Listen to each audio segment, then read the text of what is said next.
ರಾಜಕೀಯದಲ್ಲಿ ಸದ್ಯಕ್ಕೆ ಬದಲಾವಣೆ ಕಷ್ಟ, ಬದಲಾವಣೆ ಆಗಲ್ಲ. ಏನಿದ್ರೂ ರಾಜರ ಭಂಡಾರ ಅಂದರೆ ಬಡ್ಜೆಟ್ ಅಂತೇನೋ ನೀವು ಕರಿತಿರಲ್ಲ, ಆ ಬಡ್ಜೆಟ್ ಆಗಬೇಕು. ಯುಗಾದಿವರೆಗೂ ಬದಲಾವಣೆ ಆಗೋದು ಕಷ್ಟ.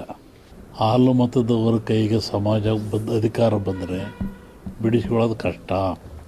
ಯಾಕೆಂದರೆ ಅಕ್ಕಬುಕ್ಕರು ಹಾಲುಮತ ಸಮಾಜದ ಪ್ರಮುಖಲ್ಲೊಬ್ಬರು.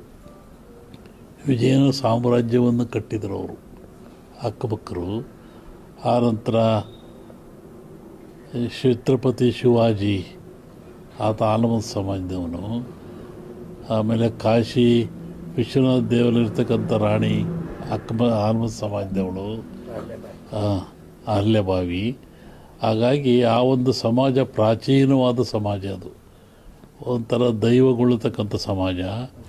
ಆ ಸಮಾಜದಲ್ಲಿ ಮೊಟ್ಟ ಮೊದಲನೆಯ ಮುಖ್ಯಮಂತ್ರಿ ಸಿದ್ದರಾಮಯ್ಯ ಸಮಾಜ ಪರವಾಗಿ. ಹಾಗಾಗಿ ಆ ಸಮಾಜ ಅಧಿಕಾರ ಸಿಕ್ಕಿದ್ರೆ ಇಳಿಸೋದು ಕಷ್ಟ.